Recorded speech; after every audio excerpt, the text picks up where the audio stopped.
Welcome to your Catholic Drive Time, keeping you informed and inspired. We love God, we ought to be able to talk about Him.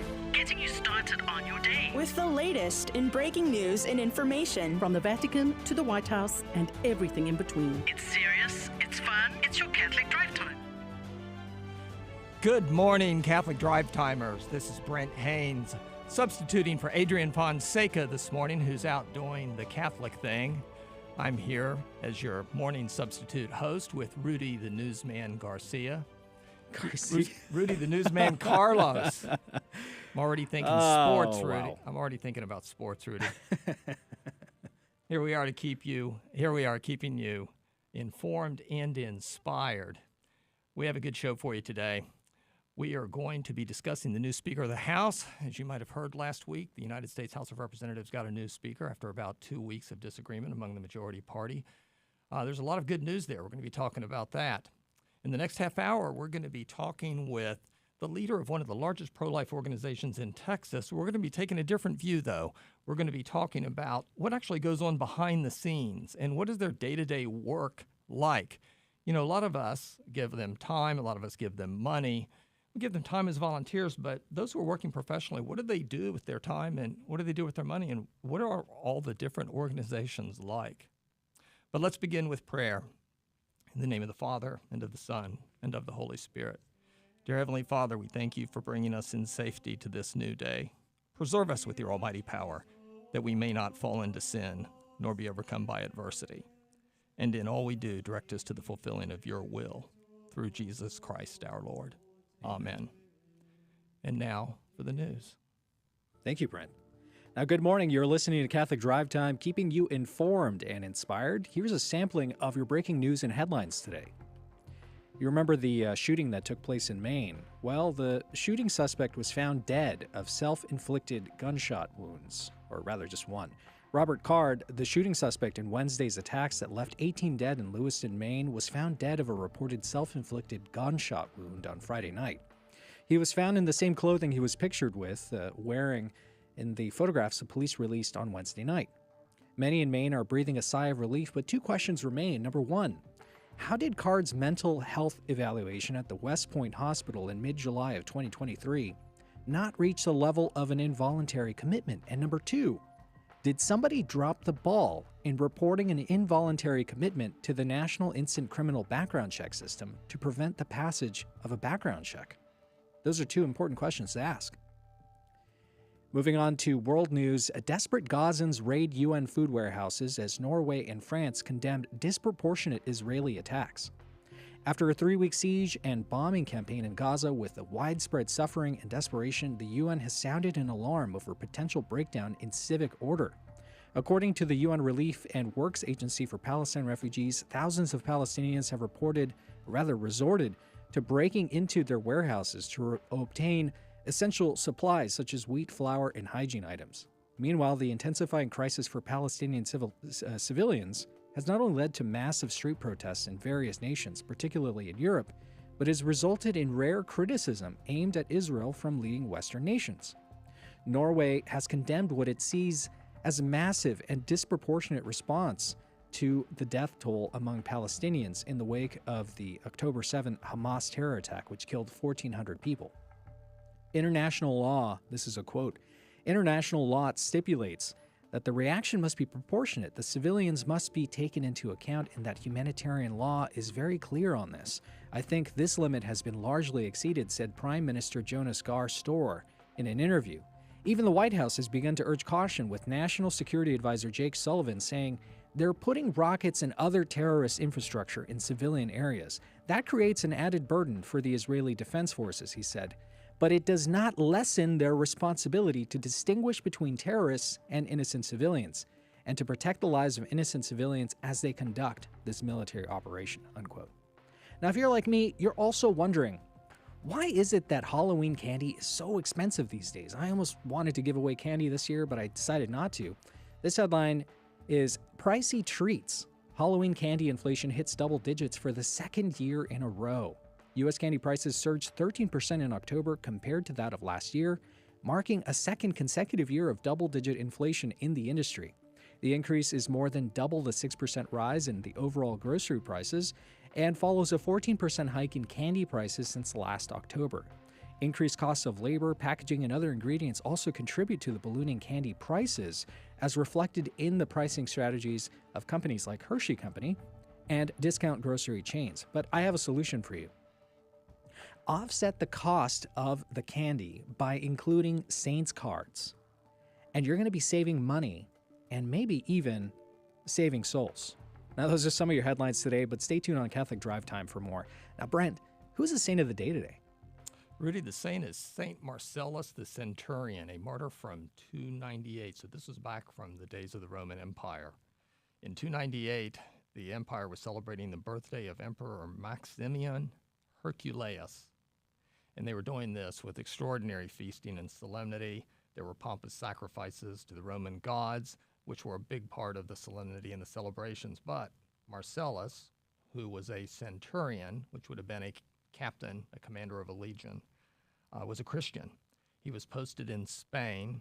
He decided not to defile himself with taking part in these impious abominations. He cast away his military belt at the head of his company, declaring aloud that he was a soldier of Jesus Christ, the eternal King. He also threw down his arms and the vine branch, which was the mark of his post of centurion. For the Roman officers were forbidden to strike a soldier with any instrument except a vine branch, which the centurions usually carried in their lands. The soldiers informed Anastasius Fortunatus, the prefect of the legion, by whose order Marcellus was committed to prison. When the festival was over, this judge ordered Marcellus to be brought before him and asked him what he meant by his late proceedings. Marcellus said, "When you celebrated the emperor's festival on the 12th before the calends of August," that was the day in which Maximian had been declared Caesar, "I said aloud that I was a Christian and could serve no other than Jesus Christ, the Son of God." Fortunatus told him that it was not in his power to connive at his rashness, and that he was obliged to lay his case before the emperor himself and Constantius Caesar. Marcellus was sent under a strong guard to Aurelian Agricolas, vicar of the prefect of the praetorium, who was then in Africa. Agricolaus asked him whether he had really done as the judge's letter set forth, and upon his confessing the fact, the vicar passed sentence of death upon him for desertion and impiety, as he called it, his action. St. Marcellus was forthwith led to execution and beheaded on the 30th of October. His relics were afterwards translated from Tangier to Lyon in Spain and are kept in a rich shrine in the chief parish church of that city, of which he is the titular saint. St. Marcellus, pray for us. Wow, Brent. Woo-wee. If you found yourself in that situation, would you do the same? I think, now, I don't want to be the guy who's like blowing the trumpet and saying, hey guys, it's end times, we're going to be persecuted. I don't know. We are seeing persecutions all over the world, but not yet in the United States to like this extreme degree where you're being put to death. But if you're in that situation, could you do that? Would you do it? Well, I think all of us certainly hope that we would do that. Yeah, that God would give us the grace. In a way, if it is a quick act, a merciful execution is over pretty quickly. But think of all of the just the prejudices and discriminations that Christians face in Western society and in the United States, of course, in particular. Think about the people who lose their job because they don't want to endorse a particular woke policy, or their company wants to force them to do something such as use someone's preferred pronouns. Think of the pharmacist who goes to school for years and years to get a pharmacy license, becomes a pharmacist, they have a job, they're paying for their family, they have all their benefits, and then they're told you will prescribe an abortifacient drug. So there are a lot of ways in which people are facing what we now call the white martyrdom. Yeah, for sure. Wow, let's move on to the gospel today. There's so much that we can talk about in this gospel. The gospel is from Luke chapter 13, verses 10 through 17. And here we see that Christ chose this time and this place for the following miracle. that it might be public, and that he might confute and instruct the Pharisees when speaking against it on account of the Sabbath. And behold, there was this woman with the spirit of infirmity, that is, the infirmity that was sent by the evil one, thus says Delira, with whom was the spirit of infirmity for 18 years, and she was bowed together and was not able to stand up by any means. This infirmity was a curving and bending of the whole body, so that the woman was compelled always to walk bent and stooping. Observe that diseases are often sent by the devils through the permission of God for sins or for many other reasons, okay? But I want you, and this is a perfect opportunity, dear listener, to put ourselves in this situation. Let's take the Ignatian spirituality and just put ourselves in the synagogue there and just imagine this poor woman for 18 years stooping low to the ground. This daughter of Abraham, whom Satan hath bound, thus the devil afflicted Job with various diseases, and the same is seen in Psalm 78, verse 49, as well as Matthew chapter 9, verse 23. The devil, therefore, made this woman crooked and bent, to compel her always to look down upon the earth. For 18 years, it was therefore an invertebrate and incurable disease. As such, could not be healed even by the most skilled physicians. There's something to be seen here in this woman. And I think this is something that is afflicting so many of us in our spiritual life. For so many of us, we are bent down and stooping low, looking only into the ground, looking only into the things of the world. There's something that we can learn from this woman. Looking towards the ground, crooked with her head and bent downwards, she wasn't even able, like a beast, to look up at the sun and the heavens, but she was always to look down at the rocks and the earth. For at creation, God made it so that man might look up at the sun and the heavens and by a heavenly life journey towards God on high and to be received into heaven and there enjoy the blessedness of this divine vision. So that they should seek heavenly things and rise above those things of the earth. The devil then, to turn men from heaven, makes them look downwards so that they see and love and pursue only earthly things. Here we have what we have to take away from this. Are we only focusing on those earthly things? Have we given ourselves enough time to look up into heaven and ponder that we are made in the image and likeness of God, that we are meant for something greater than this?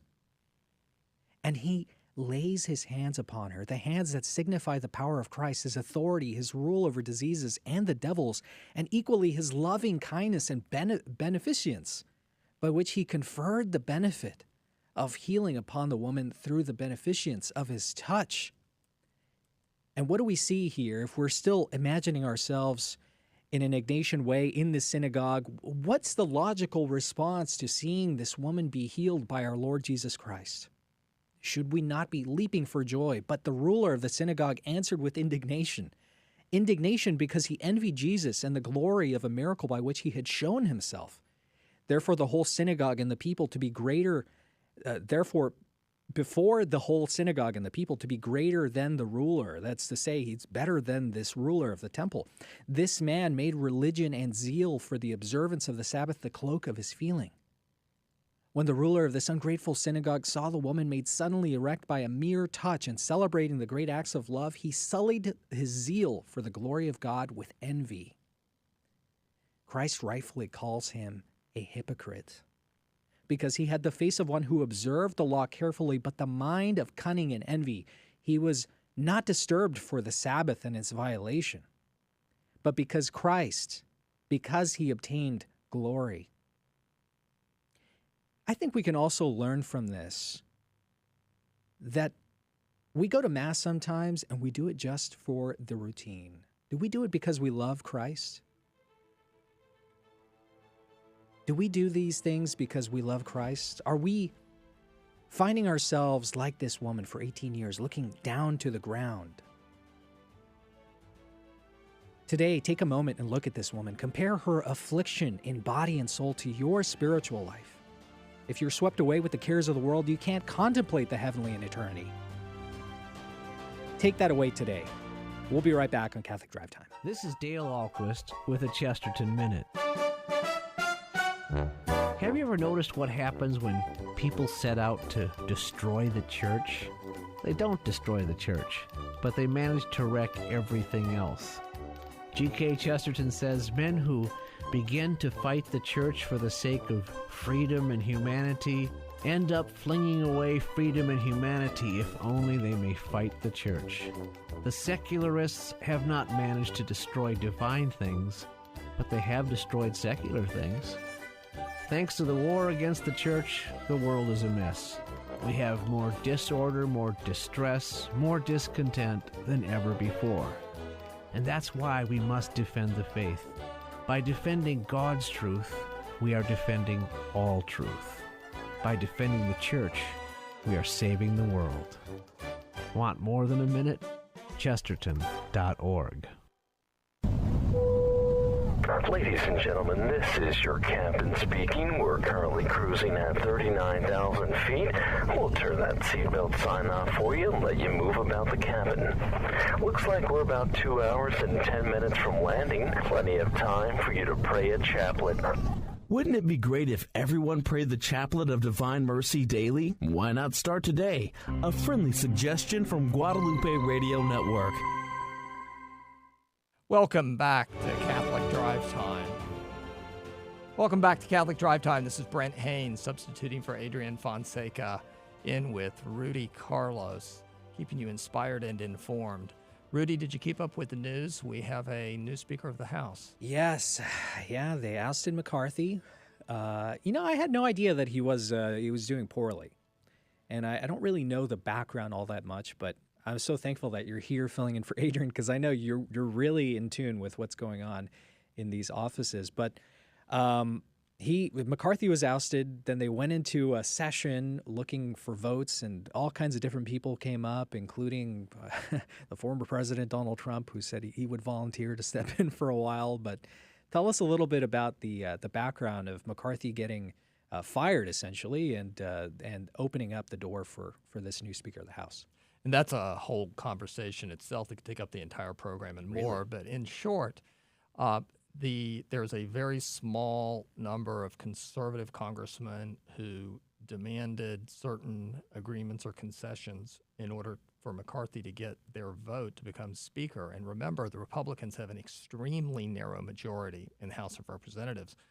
So to be elected Speaker, the Republican candidate can only lose 4 or 5 votes, depending on exactly who's present and who's voting. Because there are 435 members of Congress. There's always somebody out because of sickness or some other vacancy or something like that. But one of the concessions that Kevin McCarthy made was he agreed to allow a single member of the House of Representatives to bring a vote to vacate the Speaker of the House position. And then Matt Gaetz made that decision, and that triggered the vote, and sure enough, McCarthy, lost that. It was essentially an American version of a vote of no confidence, which we see sometimes in parliaments around the world. That's how they often change their governing majority in their legislative bodies. So after about 2 weeks of going back and forth and other candidates not being able to get a majority, Mike Johnson, who is from Louisiana, came in, and he is the new Speaker of the House. Rudy, he is the most overtly Christian, conservative, but most overtly Christian speaker we have had in my lifetime, certainly. Wow. I know. I remember, I interned on Capitol Hill, and I remember being there, when George Washington sent his messages. No, I'm not that old. But Mike Johnson is unabashedly open about his Christian principles, and he has put them into practice. He is not a pretender. We know that a lot of people get into politics, they will posture, they'll pay lip service to certain ideals, or they'll be committed to the ideals, but not as strongly as you might be committed to them. But Mike Johnson is undeniably motivated by his Christian beliefs. In an interview recently, someone asked him about, what he stood for, and he, you know what he said? He said, well, you can just take the Bible off your shelf. I think he's being a little hopeful there, assuming people have a Bible these days. But he said, you can just take your Bible off your shelf. I mean, he referred people to the Bible. How's this, Rudy? He gave a 15-minute speech when he took the position of speaker, and he quoted G.K. Chesterton. How many speakers of the House do you think quote G.K. Chesterton? St. Chesterton, pray for us. And he quoted Ronald Reagan, of course. He articulated core principles of conservatism that, only 25 or 40 years ago were pretty standard in this country, and certainly standard in the Republican Party. Individual responsibility, belief in the family, belief that marriage is between one man and one woman, belief that the government ought to balance its budget the way you and your family balance your budget. That's an important one. But you know what, Brent? That begs a question, right? So, in these government offices, especially with the Supreme Court, for example, you see a lot of criticism. They say, these Supreme Court justices, they are clearly they're biased in a way because, let's say Amy Coney Barrett is Catholic and so is a few other ones. And they'll say, well, they're clearly biased. They have no place being there. This is like the typical leftist critique of this, right? And I'm curious because in that situation, and even in the Speaker of the House situation, I imagine it's pretty hard for you to exercise, your Christian beliefs in an overt kind of way. So how do you anticipate his awesome record to be at play in the near future? Well, he addressed that really when he was asked about what his priorities were, what bills he would be moving, because the Speaker determines which bills come up for a vote in the House. That's one of the reasons it's one of the most powerful positions in government. And, he's made clear that he is about the business of government. Congressmen are sent to Congress to run the government. And he is not going to take his position as Speaker of the House and try to become a cheerleader or a social justice warrior for conservative social principles. That doesn't mean he's abandoning those principles. I think what that means is that we can expect that he will come at the work of government from the point of view of a Christian. And he sounds evangelical. I don't believe he's Catholic. I haven't seen any references to that. When he gave his talk, his language sounded sort of evangelical or if anything, perhaps charismatic Catholic. But you ask a good question. I talk to friends of mine in the conservative movement sometimes, and they get frustrated that the government isn't doing this or the government isn't doing that, and often it's on an issue that you and I would agree with them on, some sort of conservative social issue. And it's important to remind people sometimes that, guess what? Social conservatives do not have a majority in the House of Representatives. Social conservatives certainly do not have a majority in the United States Senate. And we don't even want to talk about the White House, okay?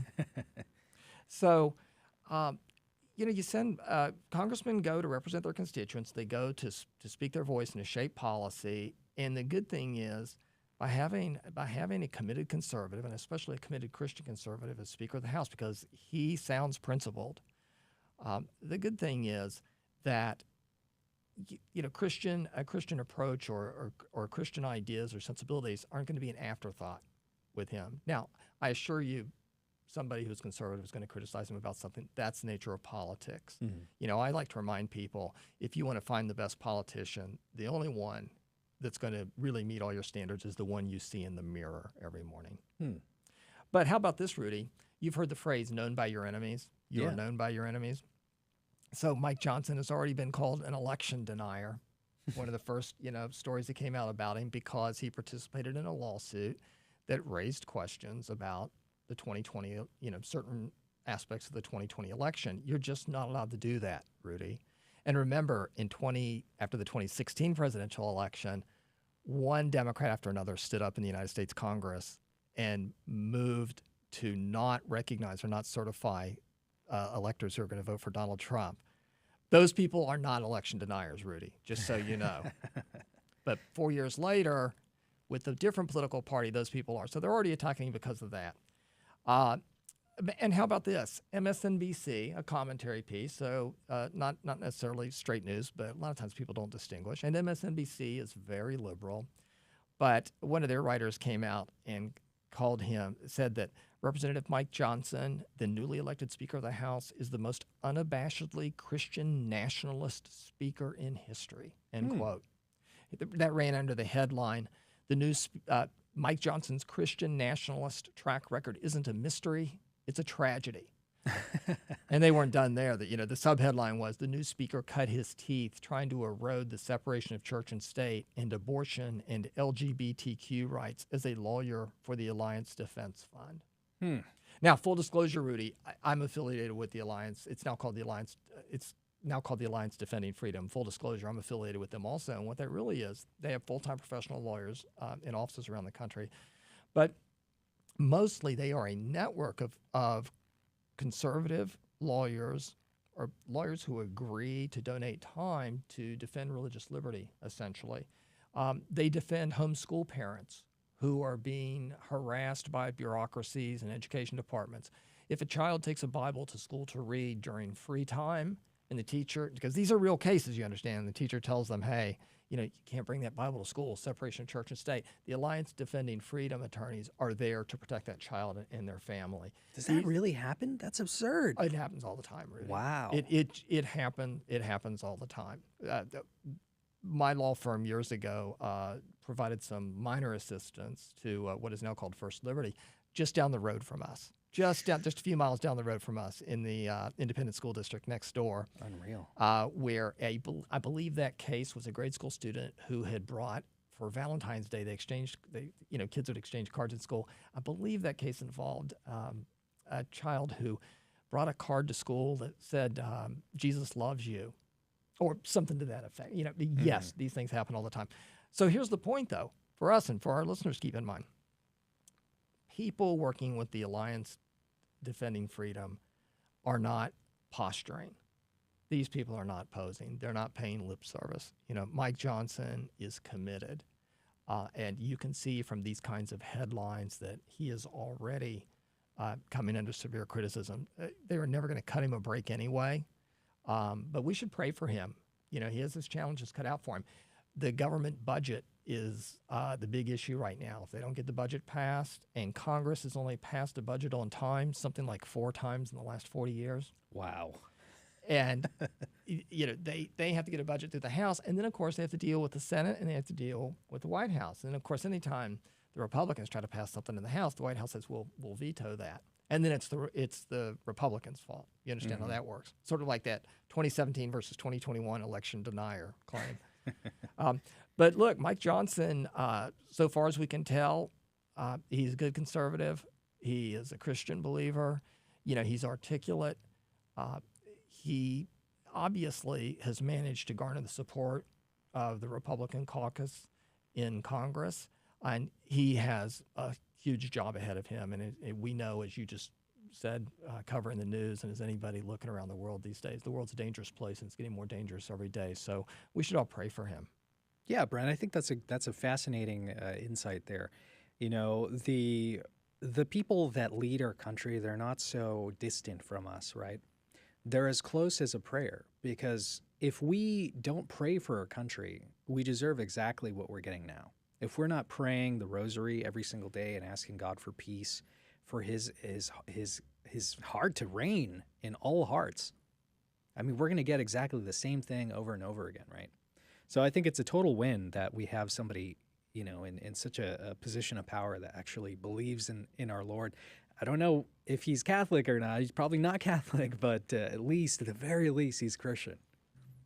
Well, you hit on a good point. The war broke out in Israel. Israel suffered that horrible attack. And, I feel for those people who obviously were killed, and especially the ones who've been taken captive and are hostages. And yeah, not to mention the Palestinians too. Well, and the Gaza. I'm talking about when the war broke out and before Israel had started to react. And someone like us can feel helpless, but then I remember, just as you said, I can always pray. So I've added that to my intentions. All right, ladies and gentlemen, at 35 past the hour, coming up just after the break, we will hear the news again from Rudy the Newsman Carlos, and then we will be hearing from Joe Poyman, head of the Texas Alliance for Life. What do all of those pro-life professionals do on a day-to-day basis while you and I are at work? This is Dale Ahlquist with a Chesterton Minute. Have you ever noticed that most modern philosophies are very dark and depressing? As G.K. Chesterton says, most people in our world today have been forced to be happy about the little things, but sad about the big ones. But that's not the way we were meant to be. We were meant to be joyful. Sadness is only an interlude. Praise should be the permanent pulsation of the soul. The Christian is able to deny himself immediate pleasures because there's great joy and fulfillment inside him. The pagan must constantly seek after pleasure because there's great sadness and emptiness inside him. Joy, which is the small publicity of the pagan, is the gigantic secret of the Christian. Let's share the secret. Want more than a minute? Visit our website, chesterton.org. Ladies and gentlemen, this is your captain speaking. We're currently cruising at 39,000 feet. We'll turn that seatbelt sign off for you and let you move about the cabin. Looks like we're about 2 hours and 10 minutes from landing. Plenty of time for you to meditate on Christ's Passion. Wouldn't it be great if everyone meditated daily on our Lord's Passion? Why not start today? A friendly suggestion from Guadalupe Radio Network. Welcome back to Catholic Drive Time, keeping you informed and inspired. I'm Rudy Carlos, and here are more breaking news and headlines for you. Here's a kind of a concerning story. You kind of have to read between the lines here. This is one of those stories that kind of have to pay attention. Mouse embryos have been grown in space for the first time. Japanese scientists have successfully grown mouse embryos on the International Space Station, hinting at the eerie possibility of human reproduction in the depths of space. Using frozen mouse embryos transported aboard a rocket to the ISS in August of 2021, astronauts thawed and nurtured these embryos for 4 days, revealing that they develop normally into blastocysts, which are crucial for fetal development and placental formation. Remarkably, the experiment indicated that the absence of Earth's gravity had no significant impact on the embryo's development so far. However, it remains to be seen whether the promise of normal birth from space-cultivated embryos will materialize, as the scientists suggest that transplanting these blastocysts into mice to confirm their viability. And how Biden is canceling $48 billion of student loan debts despite Supreme Court loss. Now, here's how it's happening. The Supreme Court blocked President Joe Biden's $430 billion student loan forgiveness plan in June. Despite this, the Biden administration has canceled over $48 billion worth of student debt since the summer, and $127 billion worth since taking office, benefiting nearly 3.6 million borrowers. This debt relief leverages existing forgiveness programs, including income-driven repayment, defrauded students, and public sector workers. President Joe Biden has also temporarily expanded these programs to counteract Trump-era limitations, Trump claiming that the credit for blocking Biden's plan criticized it as election-enhancing money grabs. Meanwhile, Biden faces legal challenges to his $39 billion income-driven repayment program and debt cancellation. Now, notably, one of the ways that people have been able to recover from this is, some of these schools, they were promising jobs. And when those schools promised jobs and they weren't able to get them, then a lot of these schools end up going out by the wayside. And so the debt gets canceled out. Interesting story. I wonder how it's going to turn out. It may even kind of benefit me, but then again, I made the choice to go there. Those are all your headlines this morning. Thank you for listening to Catholic Drive Time. Back to you, Brent. We have Joe Poyman with the Texas Alliance for Life. Joe, thank you for joining us. Good morning, Brent. Glad to be here. Joe, I have donated time over the years to pro-life groups, and I have testified before the Texas legislature. That's where you and I have met. And I've know a lot of different groups that are out there. People who are Catholic are hopefully pro-life. We know the heart of the pro-life movement really began and remains in the Catholic Church, really, among the grassroots, Catholic activists. But I go to events. I donate my time. I go to events. I was at your event just earlier this month and donated money. And I wonder sometimes if a lot of the people out there really appreciate what I think of as the professional, full-time pro-life activist. What are they doing on a day-to-day basis? You and I joke, you're in Texas, Joe, and I look at a map and I see that abortion's illegal in Texas. Abortion's illegal, Joe, so why haven't you retired? Why aren't you spending your days at the golf course? Brett, thank you for coming to our event. Of course, I'm the executive director of Texas Alliance for Life. We're based here in Austin, Texas, but I think we're kind of typical of a lot of groups around the country. And of course, you've got a huge listening audience all over the place. So I think what I can talk about is common to what's going on all over the place. But the pro-life movement, Brent, is a movement of people. It's an enormous movement of a grassroots movement of people who sacrifice their time, their money, their prayers to advance this cause of protecting innocent human life from conception to natural death using peaceful legal means. And, it started as a tiny, tiny little, like an embryo. We were talking about embryos a moment ago. One cell, just tiny little thing, and it has grown over the last little more than 50 years over to be a very formidable organization in the best sense. And just to kind of explain what a pro-life group does, well, what we do, and I think so many other groups do, it's just several things: education, public policy, legal defense, and political action. But it's all about getting people involved in their government to advance protections for unborn babies, other vulnerable people. We're concerned about abortion. We're also concerned about euthanasia. We're concerned about assisted suicide and other forms of euthanasia. So it's about getting people involved. And it's not like we have an enormous amount of money. We don't have corporate funding typically. We don't have government funding typically, although there's some exceptions to that.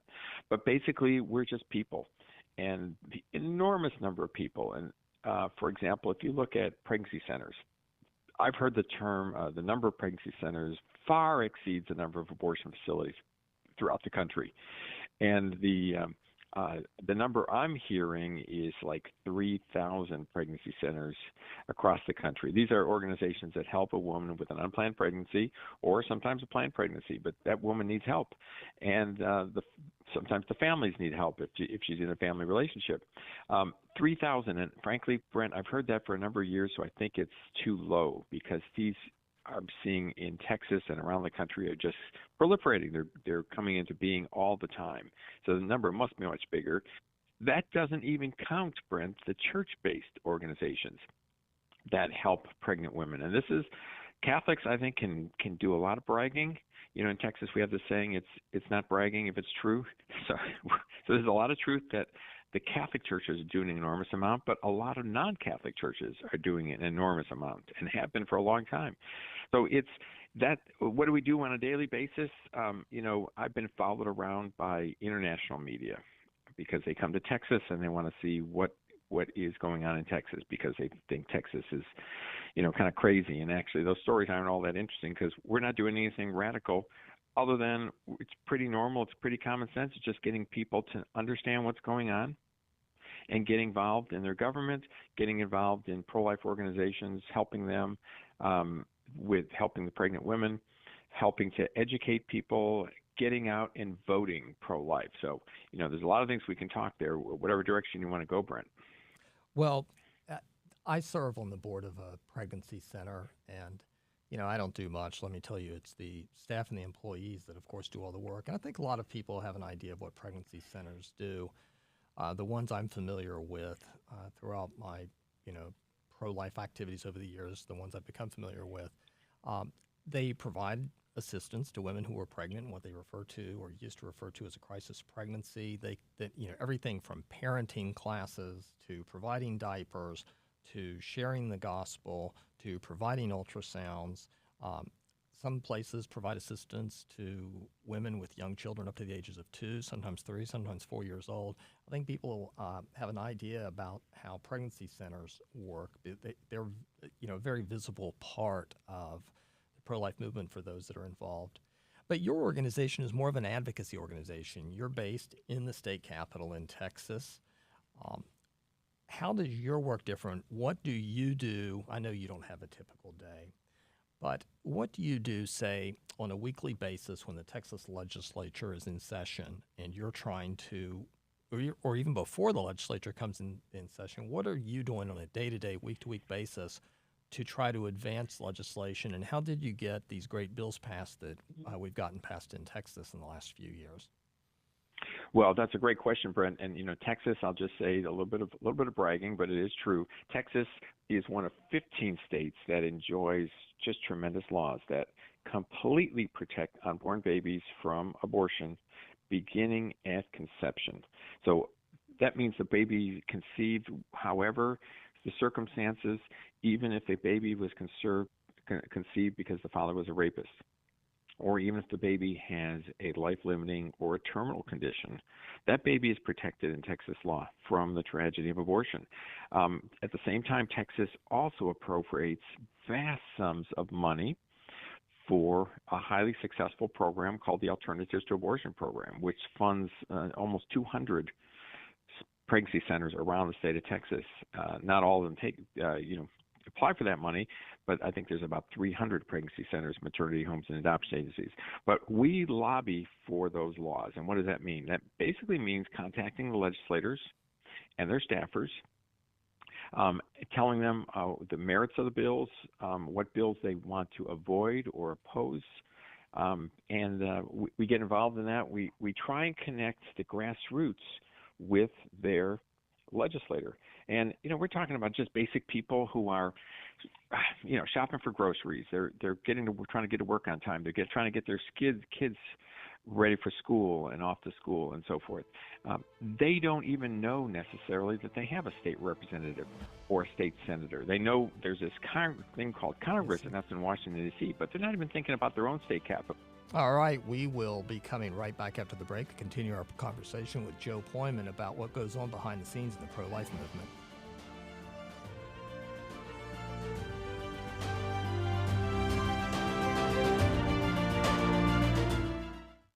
Are you feeling lost in a sea of overwhelm?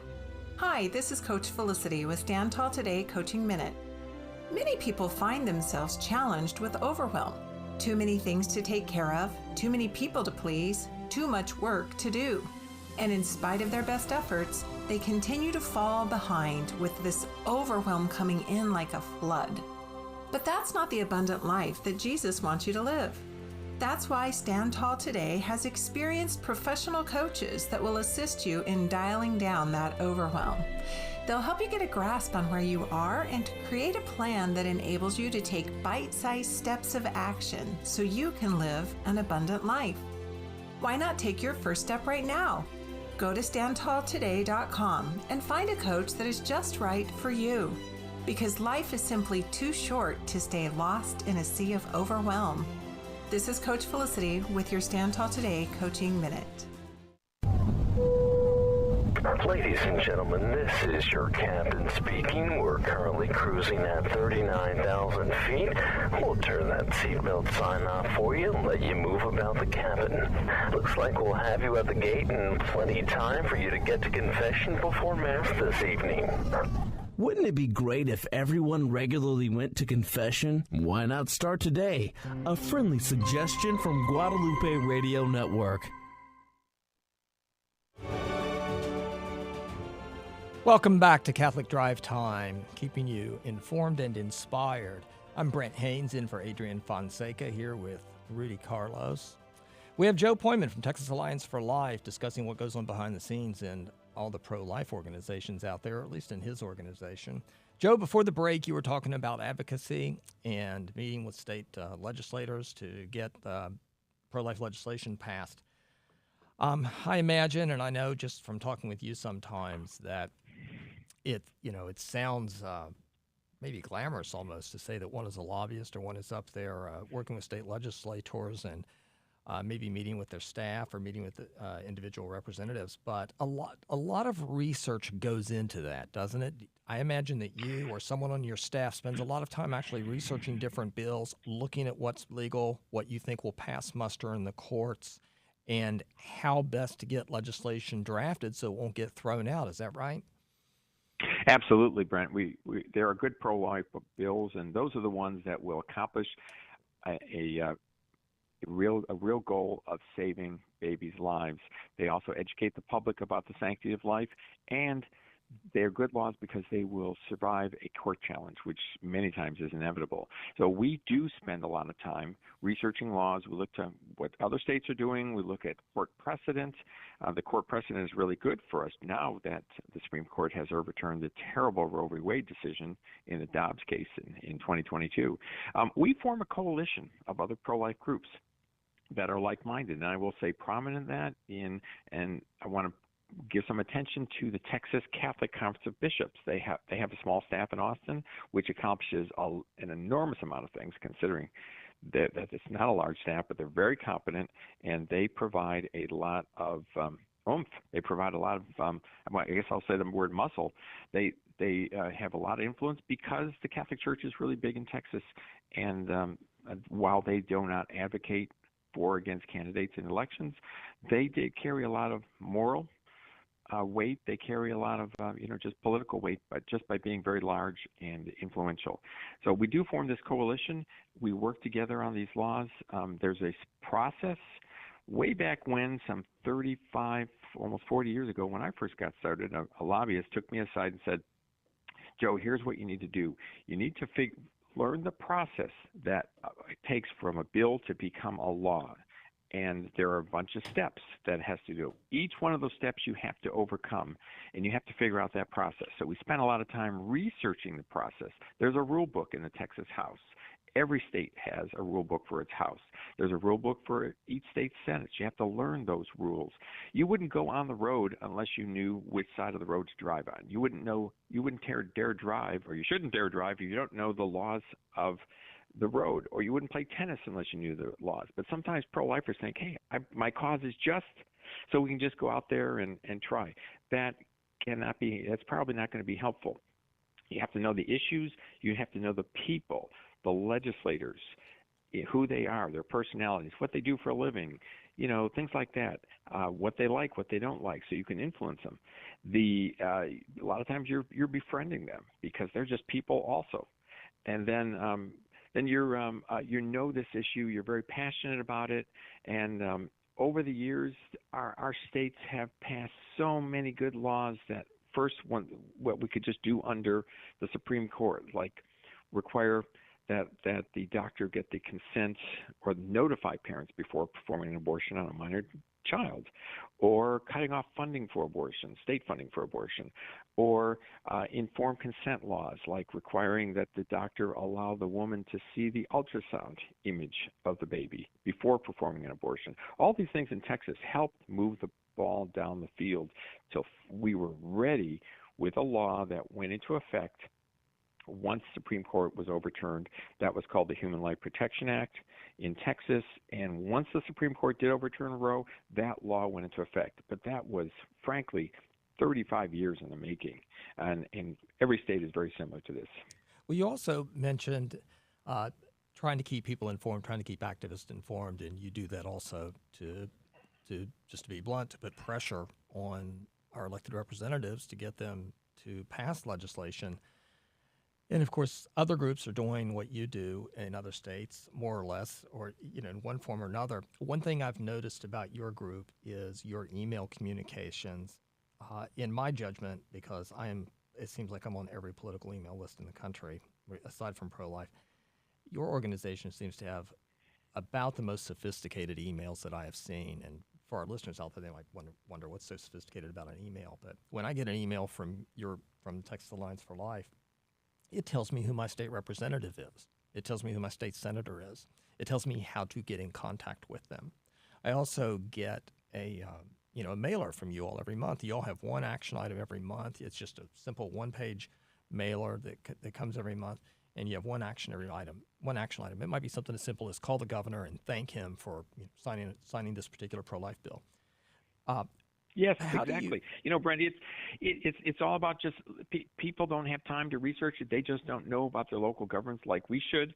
So our job is to get that in front of them, how to make that one phone call. And by the way, when these phone calls come into the Capitol from grassroots, from people who have enough information to have a bill number and to know that they need to call Senator XYZ because that's the district in which they reside.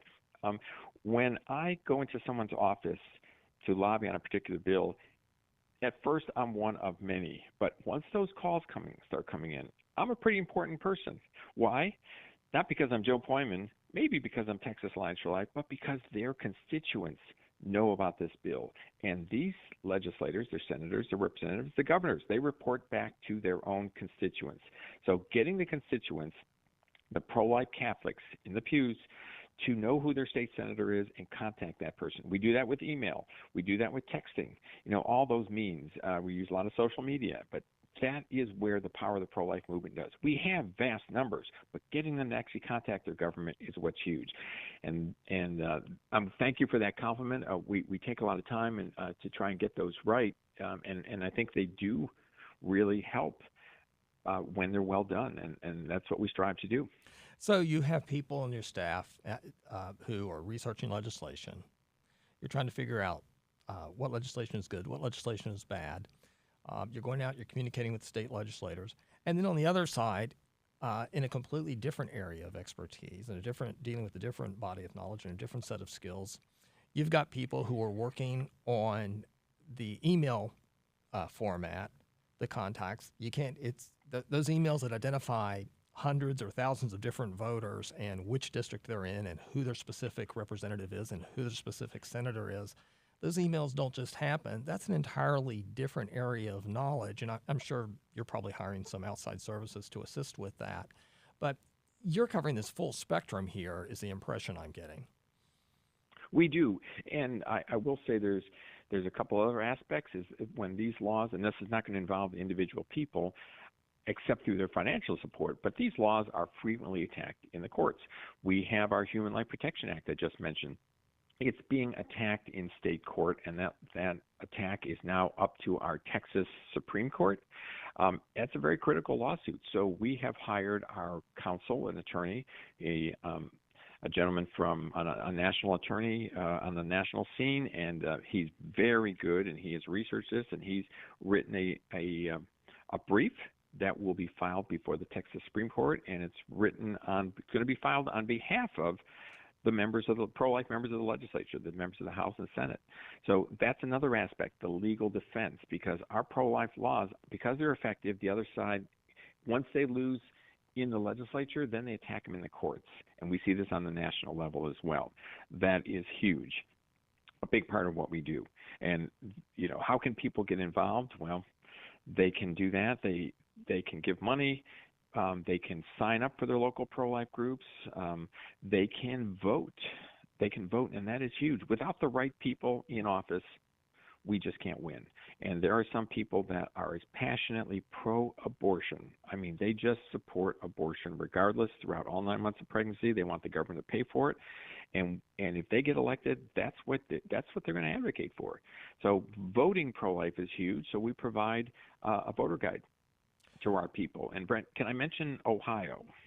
Ohio's got this really important vote that's coming up, and it would amend it's a vote called Issue 1. If that passes, the Ohio Constitution would be amended in a horrible way to enshrine the right to abortion, and that has got to get out. So all our friends, our relatives, anyone we know, or if we can give some money, there's a great group, Protect Women Ohio, and they can use our financial support and our prayers. That must be defeated. Otherwise, Ohio has a huge setback. It's a pro-life state, which would have a terrible constitution because of this vote if Issue 1 prevails. And as a side note, some of our listeners may recall or have noticed that in Ohio, the pro-abortion, or as they would say, pro-choice advocates have actually invoked Catholic religious imagery for their cause.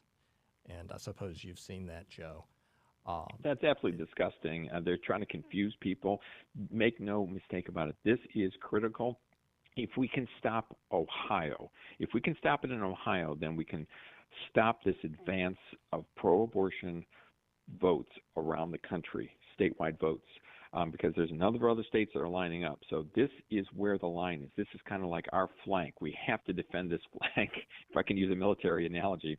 And if we win, that will be a huge victory for the entire pro-life movement around the country. So Ohio's big. That vote will be a week from tomorrow, November 7th. We must win in Ohio. And the organization is called ProtectWomenOhio.com. Well, we've only got a couple of minutes left, but in terms of the behind-the-scenes work, I suppose one aspect of the work people are familiar with for your organization and others is the fundraising, because, of course, we're used to getting requests for money from you all. I know that different organizations have different kinds of fundraising events. Many have a dinner. My pregnancy center had a dinner earlier this month, just 2 days before your event. Your organization had your dinner. You all also do a walk every year, don't you? And we have, yes, we do. You know, all these organizations have these events. They need to be supported. The pregnancy centers, the community-based groups like Texas Alliance for Life. We have a walkathon in the spring. We have a big dinner in the fall. It's all great stuff. We have monthly donors. If your listeners sign up, as they do for their church, they give weekly. That's marvelous. It has to go on to advance the kingdom. These pro-life groups, of whoever they are, they really covet having monthly donors, because then they can budget on that. They can hire staff. They can accomplish things.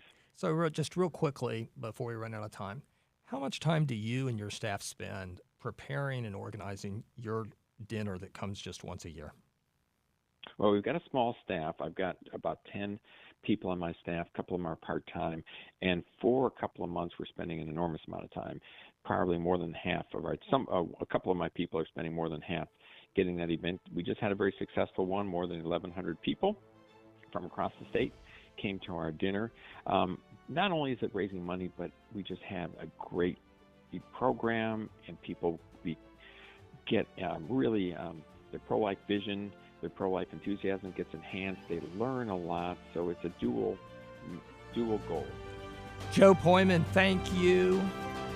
Come back after the break. It'll be game show time. Our family had been going through crisis.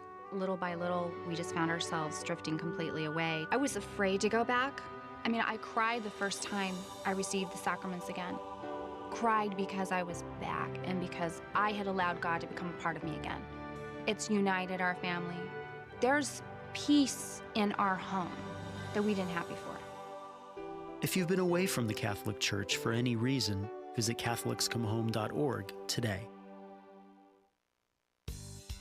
Hello, this is Steve Gleason with your 1-minute tool for Catholic evangelism. Here's the question for your non-Catholic friend. Do you really believe in a secret catching away of the church called the rapture? The pages of your Bible are empty of that type of talk. So here's your 3 best friendship tools for Catholic evangelism. Number 1, solid biblical doctrine is time-tested. This rapture idea got its wheels rolling by John Darby in about 1830. I mean, have you heard of a third coming? You know you haven't. Secondly, God's nature. There's no reasonable premise in Scripture, let alone in moral reasoning, for the results of a rapture scenario such as this. A Christian pilot is yanked, raptured, out of his jet while scores of the remaining passengers who are not Christians violently crash to their death. Meanwhile, said pilot is basking in the presence of God. This is absurd, and believe me, this is preached day in and day out. Thirdly, bad fruit. The preacher at your church says, tonight, don't you be left in that pew alone while that person next to you gets raptured straight up into heaven. That, my friend, is folly with no foundation.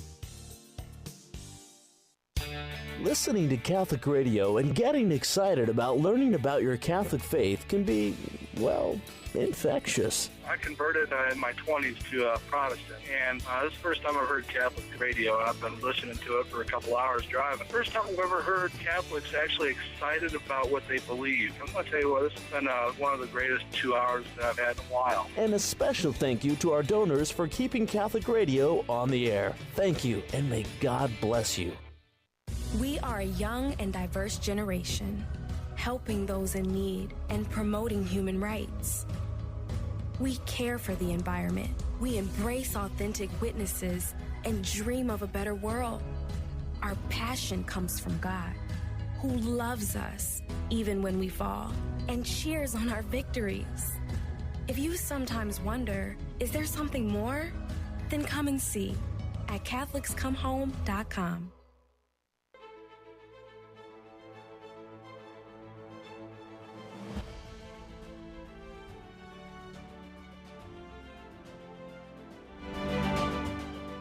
Glory to God in the highest. Welcome back to Catholic Drive Time, keeping you informed and inspired. I'm Rudy Carlos, and I'm here with my good friend Brent Haynes, who is filling in for Adrian. Brent, gotta hand it to you, Brent. Thank you so much for stepping up to the plate. You're a great host, and really enjoyed that conversation with Joe Poyman. He's always got a lot to say and an interesting perspective on this pro-life movement, right? I mean, we always just think, wow. Here's another pro-life organization. Our guests, I'll give you some money, but you never know what they do. What are they up to day to day? And it's good. It's good to take account and see what's going on. Because there's a lot of good work to be done, especially now. Even though Roe versus Wade is, it's kind of in the history books, but there's still a lot of work to be done to advance the pro-life cause. Well, I thought it would be good for people to get an idea of what goes on behind the scenes, because these pro-life events, such as a pro-life dinner, a pro-life march, a pro-life rally, getting volunteers out in front of an abortion facility to hand out literature, these things don't happen just on their own. There are people behind the scenes with hearts for the pro-life movement that are working and doing this. The majority of them, of course, volunteers, but there has to be really somebody doing this full time, because it's a full-time job.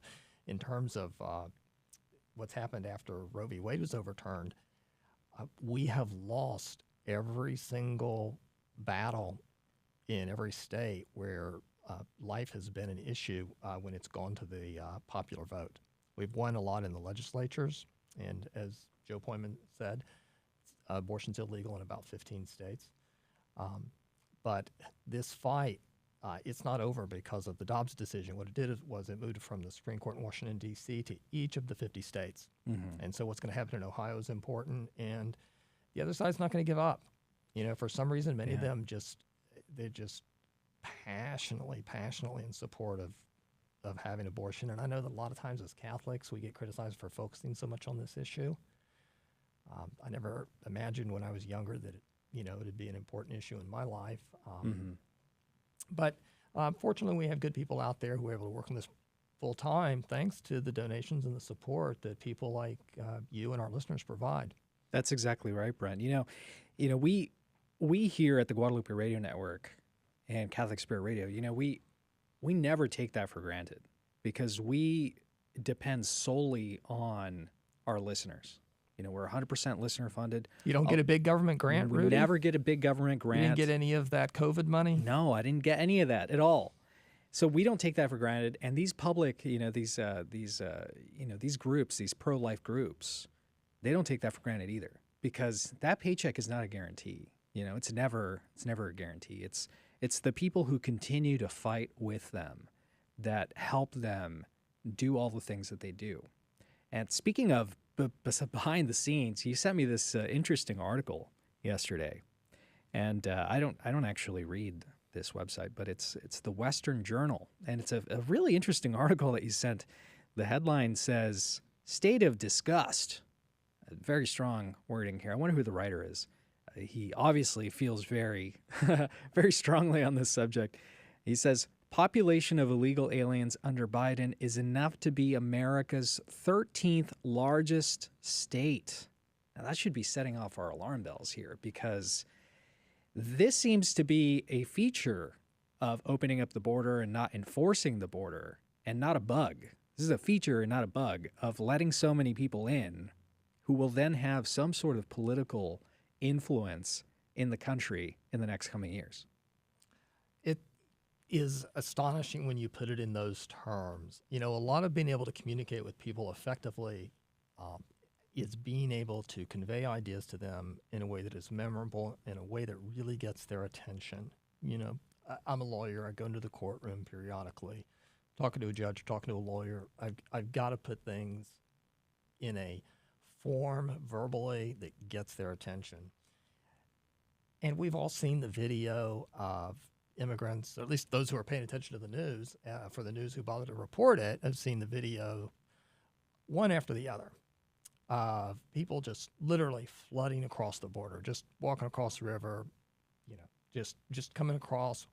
You might have seen the immigrant train that ran through Mexico that was just packed to the gills, and they were coming all the way up to the border of the United States. You see those videos, and then it shocks some people, and then after a while, that gets you just get used to it, like anything else in life. Gets buried in the news. Oh, here's another story. Another 1,000 people went through this weekend. Okay, okay. So when somebody comes along and does the calculations and says, this would be the 13th largest state in the United States, that's another way of getting people's attention. Yeah, for sure. Let me read a little bit about this article. The author is Jack Gist, and this is from the Western Journal. He says, globalists rely on useful idiots to carry out the dirty work. A gaggle of useful idiots is running the Biden administration. The globalist plan for America? Open up the southern border and allow as many illegal aliens to cross the country as you can before somebody or something can stop it. It's not a conspiracy, he says. It only takes 3.5% of the population actively participating in the protest to ensure serious political change. Thus, this is according to the BBC. That's a mainstream academic theory. Now, what if the 3.5%, instead of actively participating in protests by their very presence, impacted the economy and the culture of a country to ensure political change? Is it a conspiracy theory? You tell me. He says, continuing, as of today, the total number of illegal aliens let into the country since President Joe Biden took office is larger than the populations of 38 U.S. states, according to the National Pulse. That's 38 states. Larger than 38. That's crazy. Well, and this writer is very colorful and flamboyant. Bombastic. Inflammatory, perhaps. But the numbers are extraordinary. And the author goes on to talk about how Senator Joe Kennedy from Louisiana asked various government officials in the Biden administration how many immigrants had come to the United States illegally or came here asking for asylum. None of them would give him an answer. It's just astonishing. It's not that these people are ignorant. I mean, let's be realistic. They might stick their head in the sand to a certain extent, or they don't want to play up certain aspects of their policies that they know aren't popular with a large segment of the American people. But to go before Congress and say, oh, I have no idea how many immigrants are coming into the country. Well, first of all, it's your job to know. Right.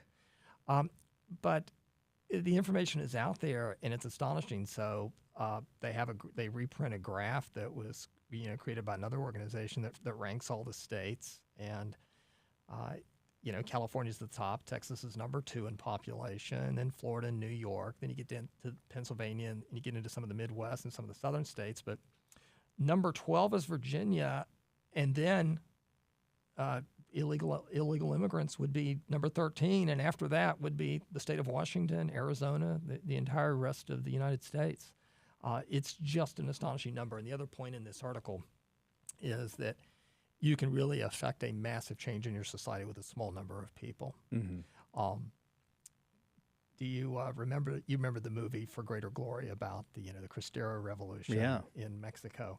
And there's that scene where the American ambassador, the new American ambassador or envoy, goes down there and he's speaking to, the president of Mexico is persecuting Christians, persecuting the Catholic Church, and the president of Mexico takes exception to what the envoy says. Says, in my experience, a small number of people, can bring down a government.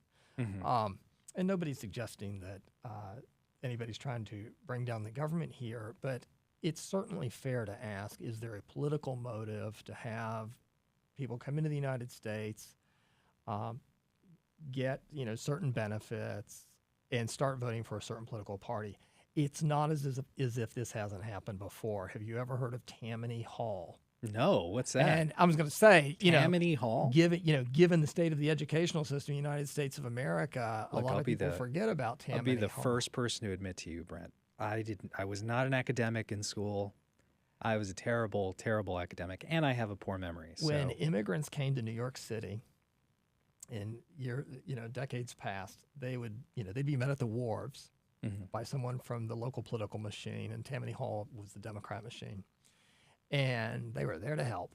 They were there to help Rudy, and they'd help him find a place to live. They'd help him maybe get a job, and they'd help him learn how to vote. Fascinating. It's like history repeats itself. Maybe not verbatim, but pretty close. It is just living in a fantasy to act as if, or even to think that the people who are running this policy, that are just running what is a completely open border, are doing so out of purely humanitarian reasons. There is a political motive, at best, mixed in there. They're looking for future voters. And at worst, it's just a callous, cold political manipulation. Now, there are also business interests. Remember what Nancy Pelosi said: "Who's going to pick our fruit, or who's going to pick our vegetables?" Who's going to work at these fast food restaurants, right? Exactly. That's the way that they look at these people. There's the Chamber of Commerce interest in those people, and the more libertarian element who want to let people in for business purposes. From the Catholic perspective, Rudy, the Catechism explains that, of course, we want reasonable and lawful immigration. But it also explains that people are entitled to their own culture. And that can include not allowing yourself to be overwhelmed by waves of immigrants who are going to come in and overwhelm it. But the other thing you're allowed to consider in terms of a moral immigration policy is, what is the effect on the host country? And when we let in literally, millions upon millions of immigrants, especially immigrants with lower skill levels and lower education levels, what that does is that undercuts the ability of people in the United States to get jobs. Yeah, that's absolutely and, right. I know, I've been fortunate. I'm a lawyer. I've gone to college. I've gone to law school, obviously. You're an educated man. But, I have family who, they went through high school, and that's that. I have friends and family who, who don't go to college. They don't get advanced degrees. They need to be able to make a living. The majority of Americans don't have a college degree, Rudy. And when you bring in lower skilled labor, that's going to undercut Americans. You will always hear this phrase, will immigrants do jobs that Americans won't do? That is absolutely false. That is a fraud. Immigrants will do jobs at a lower price than Americans will do them. So what it does is it undercuts the labor market. Then on the other end of the spectrum, talk to people in the IT professions and talk to them about the effect of immigrants who come in with computer skills and software knowledge, and talk to them about the effect that has on Americans trying to get jobs in the computer industry. I know somebody who lives not far from here, actually, who has been in that situation, and they have gone to interviews, and they essentially concluded they were being interviewed to sort of meet a quota, and then the job was given to an immigrant. Unbelievable. Because they would take less pay. Unreal. So, 13th largest state in the United States. Yeah, this is just a completely multifaceted issue here. Last week I reported that there's no real record, an official record. People can't really keep track of how many of these unaccompanied children, remain in the country. They don't keep contact with them, so they never know if they're being funneled into some sort of labor pipeline, or worse, some sort of sexual ring or something like that. There's that aspect. There's this aspect here that we're talking about, the political influence of so many immigrants. Then we're talking also about the Americans that are affected by this open border situation. It's a multifaceted situation that we have to look at. Now, we have the opportunity now to actually sit down and think about this and put our foot down, because if we wait too long, then it's going to be over. You're absolutely right about the children in human trafficking. The Sound of Freedom was a big hit movie this year. I have worked on cases sort of indirectly connected with that kind of thing. I've seen some of that myself. It's a very difficult issue for law enforcement to deal with. There's no doubt that's happening. I saw a number recently that 50,000 Chinese nationals have come across the border. So how many people have come across the border from the Middle East with the tensions between Israel and Gaza and the Palestinians? We now have protests across the country and across the world. Is there an increased risk for terrorism? Look at all the people on the terror watch list that have been caught. This is Dale Ahlquist with a Chesterton Minute. Have you ever heard someone say that the church needs to keep up with the times? G.K. Chesterton says that all this talk about keeping up with the times has been uttered hundreds of times before. To be up to date, he says, is a paltry ambition, except in an almanac. The church certainly does not need to imitate the secular world. In fact, what does the word secular mean? It does not mean worldly. It does not even mean irreligious. To be secular simply means to be of the age. That is, of the age which is passing. And in the case of anyone trying to keep up with the times, the age that is already past. So what the word secular really means is dated. The church's truth is never out of date because it is eternal. Want more than a minute? Chesterton.org. Over the years, people were treated as less than human because they were a different race, a different faith, or vulnerable. But over time, we must learn that we are all God's children, created in His image, that all human creation has an inalienable right to life, liberty, and the pursuit of happiness, a right to love and be loved. So let's cherish the sanctity of life, because we know how it feels when others treat us as less than human. Welcome to another round of Fear and Trembling, the Catholic trivia game show that helps you work out your salvation by the seat of your pants. It's a 50-50 chance and prizes are involved. Avoid the weeping and gnashing of teeth. Call now to take your shot. 877-757-9424. 1-877-757-9424. That is the number to call to participate in our game show this week. And if you're just listening right now, you've always been on the fence. You don't know if you should call in. You got stage fright. You don't want to be on national radio. I'm just going to encourage you right now. Look, I'm not going to ask you the questions. I'm going to ask Brent Haynes. And Brent Haynes is going to give you the answer. All you have to do is answer whether it's true or false. So you got a 50-50 chance of getting this question correct. And all you have to do is pick up the phone and call 1-877-757-9424. That's the number, and our producer is waiting to get your call. He'll just take your name, and then we'll just put you on air. And I'm going to ask Brent a series of questions. 3 questions. He's going to give us the right or wrong answer, and all you have to do is decide whether he's telling the truth or whether he's telling a lie. Now, every single answer that you get correct goes into the coffee cup of divine providence. This is a rare relic that we found here. It's a coffee cup of divine providence. And at the end of the week, all of those entries get shuffled up, and whoever gets picked wins the prize. Now, this week, you are going to be playing for the prize, which is a Rosary of Charity and 2 pocket prayer books. This is all thanks to our sponsor this week, which is Oremos Studio. Oremos Studio helps increase devotion in the family and love for our church, our Catholic faith, through the aid of traditional Catholic devotional products for your home. I love to see these things. It's fantastic to see all of these different Catholic companies coming up with stuff to help you live out your faith at home. They design all of their products. They create prototypes and oversee manufacturing for the ones that they don't fabricate themselves, like the prayer books. And their products are designed with fine materials to withstand daily use, as well as being beautiful and inspire devotion. Not to mention, they'll become heirlooms. Now, currently, they offer handmade rosaries, rosary kits, English Latin prayer books, and homemade 100% beeswax candles for the 3 days of darkness, and will soon offer Spanish and Latin prayer books, as well as DIY home altar niche kits, which the family can build together and the kids can make their own.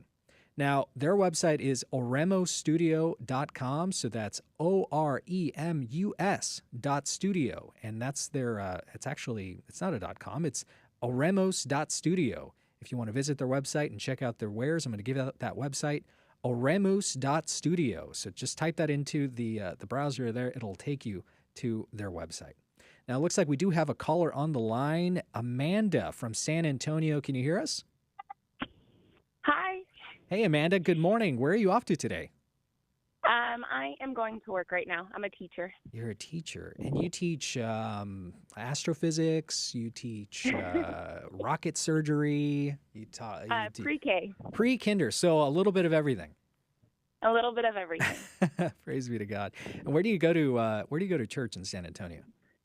I go to Mary, Mother of the Church. Mary, Mother of the Church. Praise be to God. Well, we're happy to have you here today.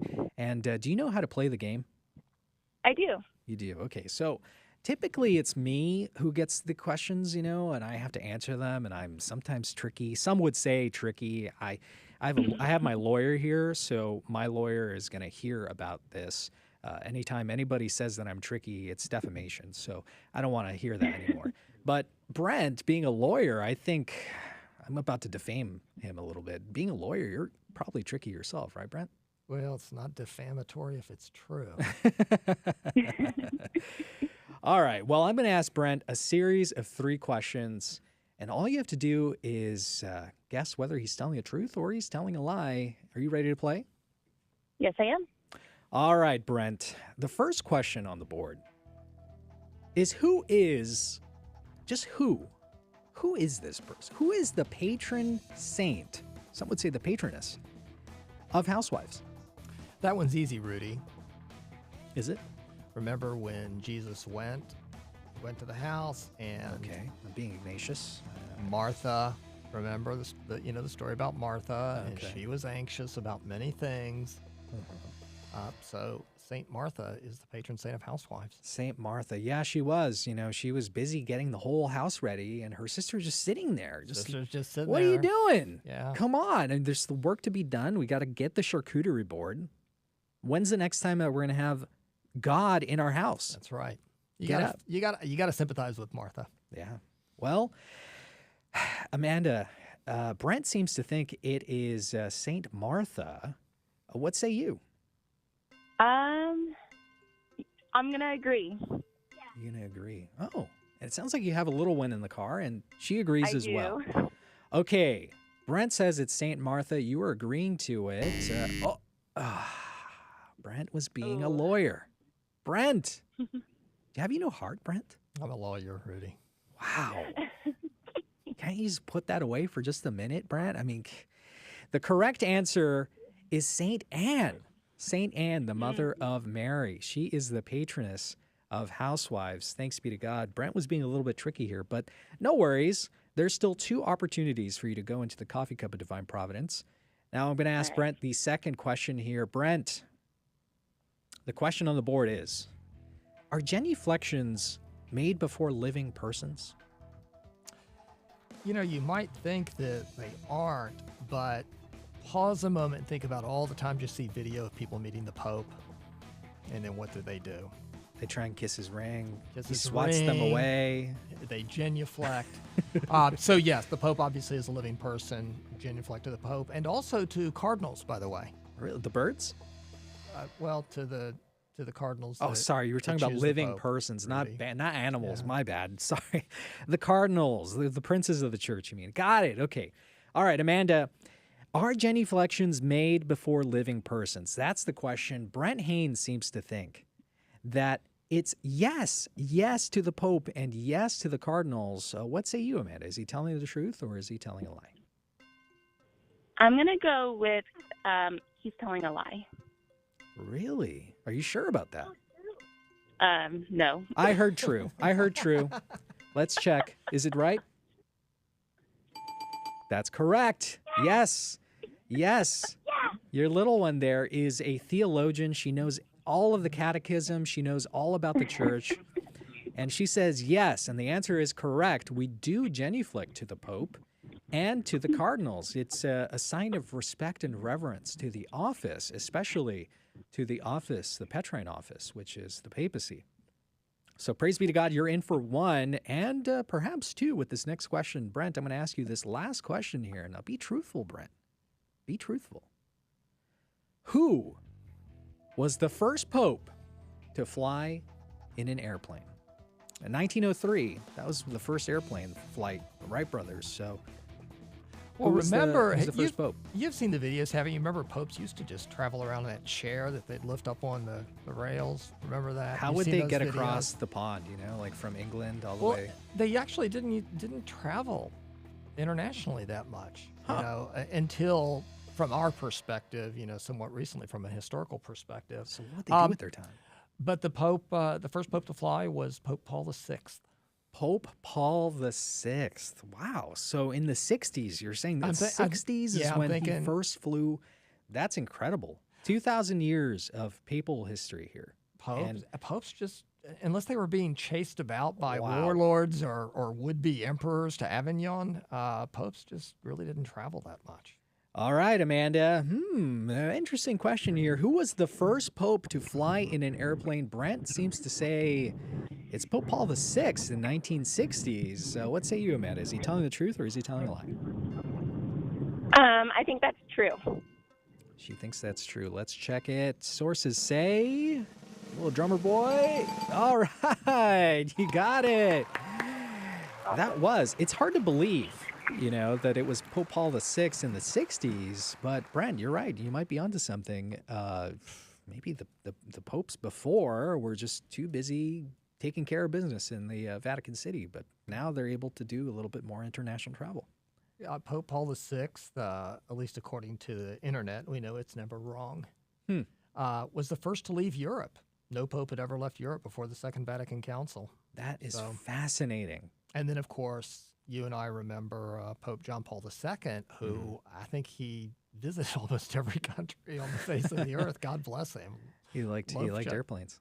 He loved the people, and he loved the people of God. And you could see that when you go back and look at the videos of him going out and smiling and meeting people. And it was to his credit that he did that. He went out and spread the gospel message. But before that, popes didn't travel a whole lot. Well, to be fair, I probably, if I was the Pope, I'd be a little nervous trying to get onto that little tiny, Wright brothers airplane. I probably would have waited a couple hundred years to see if this was a viable source of travel, right? I mean, you never know. Well, to put this in perspective, the Pope started flying roughly around the same time that we put a man on the moon. If we're to believe that. No, I'm just kidding. Anyway, Amanda, thank you so much for playing with us this morning. We're going to put you on hold, and we're going to get your information just in case we draw you on Friday. But you're in for two out of three in the Coffee Cup of Divine Providence, and it may be God's divine providence that you win on Friday. In any case, may God bless all of your holy efforts today, Amanda, and as well as your little one, wherever you're off to. Thank you. All right. Well, that's going to do it for us here on Catholic Drive Time. I hope you enjoyed today's show with Brent Haynes filling in for Adrian Fonseca. Adrian should be back tomorrow, so we'll have a regular show just as we typically do. And, it'll be nice to have him back over here. But in any case, Brent, I just want to thank you so much for stepping in and always just volunteering your time, your talent to come onto the radio and step in for us when we take a day off. Well, thank you for having me, Rudy, and God bless our audience out there, and I appreciate the audience that makes Catholic radio possible. Amen. If you want to join us for our after show where we let our hair down, loosen up our ties a little bit, maybe not today because it's kind of cold in Houston. We're probably going to keep all that up. You can join us by going to grnonline.com/CDT. You're going to see on that site all of the different platforms that we stream to. Make sure to join us, whether it's Facebook, YouTube, Odyssey, Rumble, all of your favorite social media platforms. Join us there. Leave a comment. Let us know what you did this weekend. Comment with us. Interact with us live. We'll see you then. And if not, God bless you, and we'll see you tomorrow. Thank you for joining us on Your Catholic Drive Time, where it is our pleasure to keep you informed and inspired. Join us Monday through Friday at the same time, right here on your favorite Catholic radio station. Don't forget to connect with us. Just go to facebook.com/Catholic Drive Time. Again, that's facebook.com/Catholic Drive Time. Be sure to share more than just us today. Share Jesus with everyone you meet. Bye now, and God love you.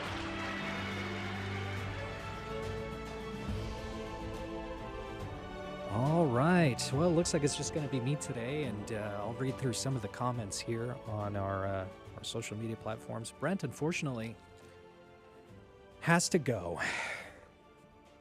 He's got to go put some innocent criminal behind bars. He's got to go and, not do any sort of restorative justice. He just wants to throw him in jail. So there he goes. Thanks a lot, Brent. He says he's serving the public. Today was a pretty good day here, I would say. There's a couple little rough areas here, but, that's just par for the course, I suppose. Live chat going on YouTube. We have Poli Chicho. He says, hola. Hello, Poli Chicho. Good morning to you. Always good to have you on there, as well as your master there, your master of puppets there. Very good to see you guys. Eileen Wren is with us. Good morning. And Lori Powell. Good morning, Lori. Haven't seen you in a while.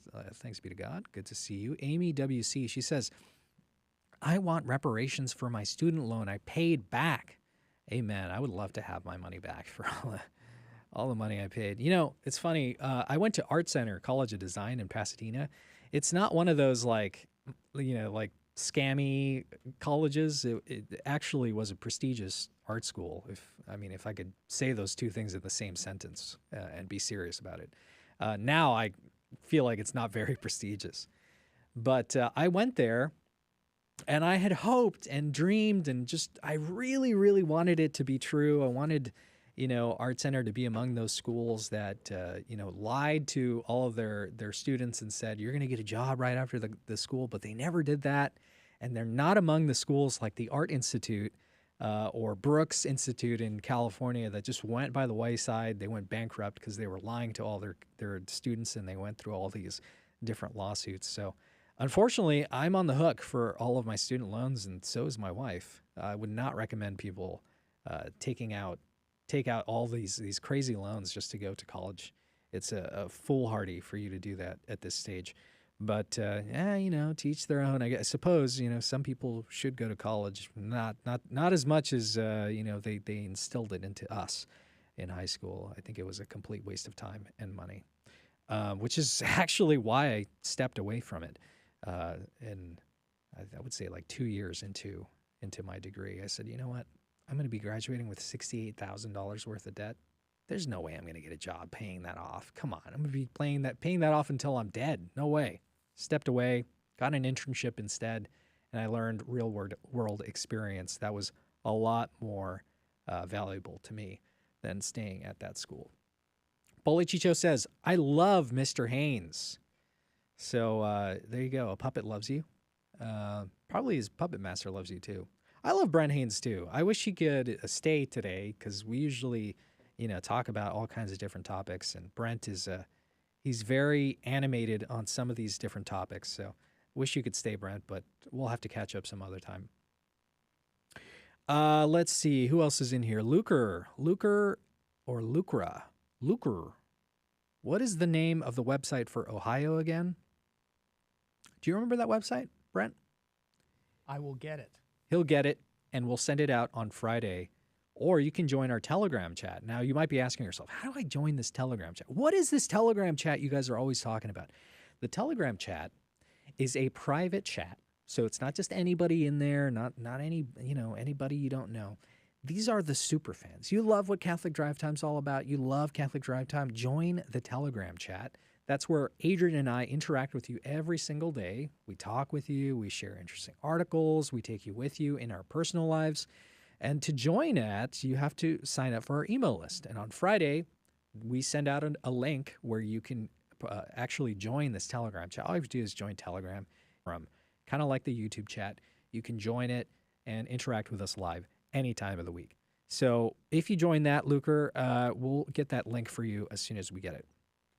Amy says, future voters is one thing. This is an invasion of military-aged men. Tearing down the USA and the New World Order is the goal. Yes, that is so true.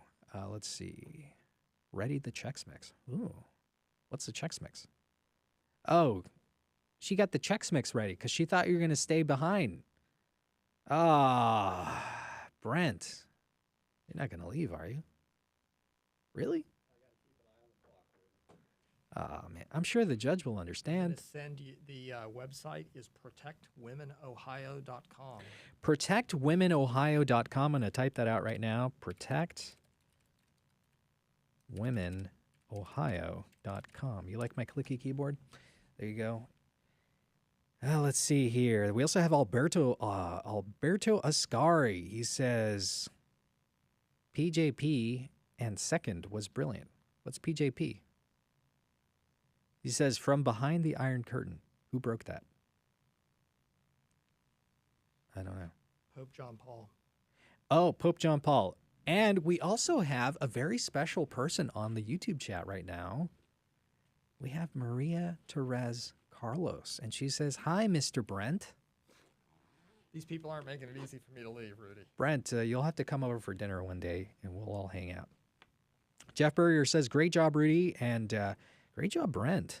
Thanks, Brent. Great show, guys, says Lori Powell. I'm usually on Facebook app or page, but for some reason it hasn't been there. For some reason it hasn't been there.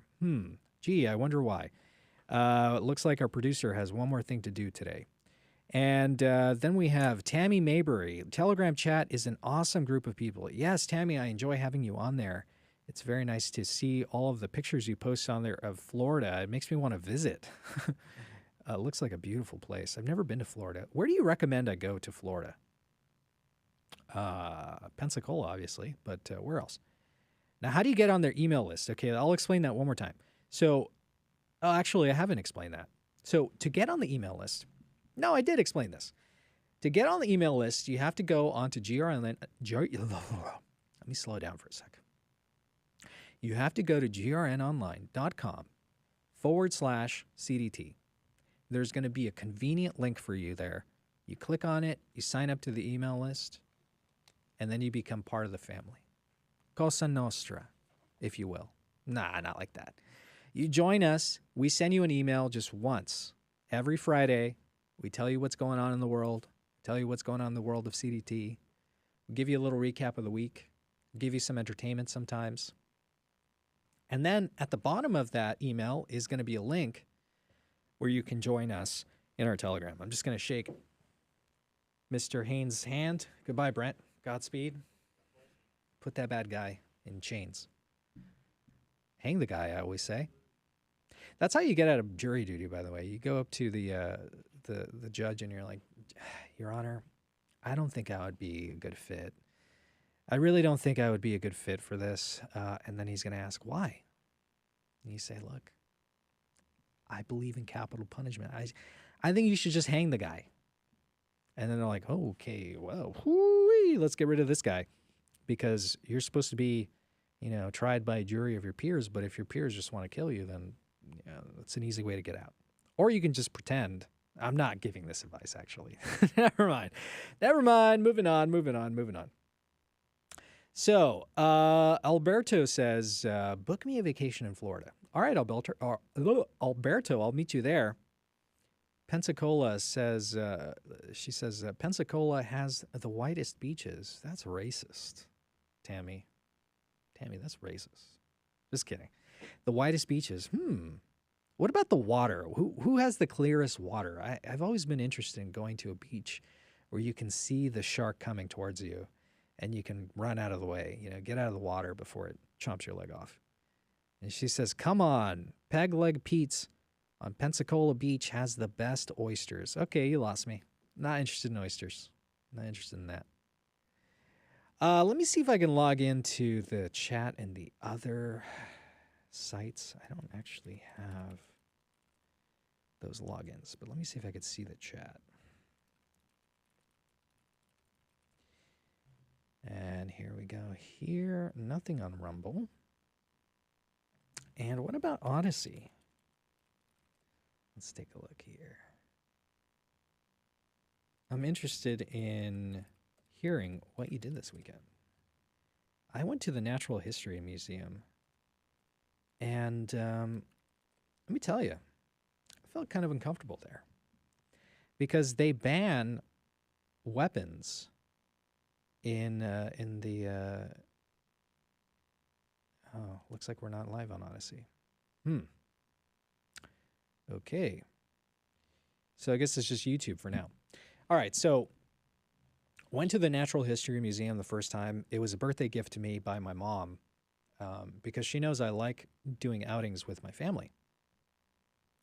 And no, there wasn't a metal detector at the museum. I would much rather have that rather than what they did. So they ban guns outright.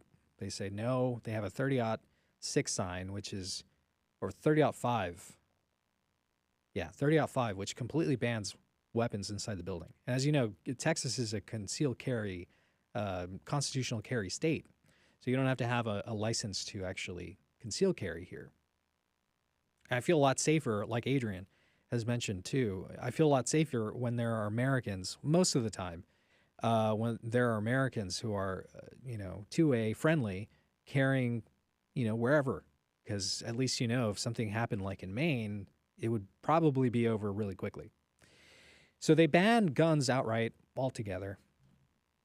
Museums always kind of like throw me off because my threat analysis is always like, it's like going through the roof because it's dark in there. There's all kinds of different people. There's strange people at the museum sometimes. Like I ran into a couple who were pushing around a stroller and there wasn't a kid in the stroller. So like immediately my threat analysis is like, okay, these people are coming in with a stroller so they can take a kid out, like they're going to kidnap a kid or something. And of course, Houston happens to be one of those sex trafficking hotspots of the United States. And so I'm always wondering, like, who are these people? And of course, they're going to come to a museum because that's where the little kids are, So immediately I'm like, whoa, what is going on here? And then I start to see that the security guards around there are all just like reading books or looking at their phone. And I'm like, why are you going to ban guns in here just in case there's like this crazy thing that happens here? And you're going to have your security guards looking at their phones or reading a book. That's crazy. That's crazy. So I don't know. I felt uncomfortable there. I'm not sure I'll be back there. It's kind of weird. Also, there's a lot of stuff there, on certain floors where it's like, I'm not crazy with the idea, and I'm not against evolution, but it doesn't make sense to me. So for my kids to pick that up and just look at it verbatim, because the museum has some sort of authority, right? I mean, like, it's like a place of scientific authority in a way. And for them to pick up evolution and stuff like that, I'm like, I don't know. I don't want them to fall into the trap of scientism, where scientism is the only thing that explains anything, and then they get wrapped up into that and they lose sight of God. Like the woman afflicted for 18 years, crooked, looking only to the ground, looking only at her feet, unable to contemplate the things of high. Like this woman, there are a lot of people who are stuck in the darkness of scientism, of naturalism, and of paganism. So, yeah, that's my little rant about what I did this weekend. I went on Friday. I'm not sure I'll be back.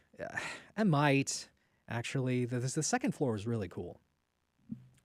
So the second floor really played to my interests. There were all kinds of taxidermied animals, and they set them up in this kind of like diorama display. So you can look at all these different animals in different environments, desert climates, forest climates, ocean climates, wetlands.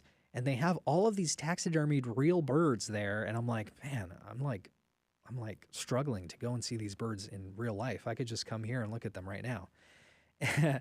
And then the second thing they had on that floor was treasure, basically. I mean, you guys know I love treasure. I must be like a dwarf or something. If I was a fantasy character, I guess I would be a dwarf because I love jewels and jewelry and all this kind of really awesome stuff that's been made. And they had all these wonderful gemstones, faceted gems, gold, pectoral crosses, all kinds of amazing, interesting jewelry there. Really awesome to see. However, it was very dark in there, and that was setting me off.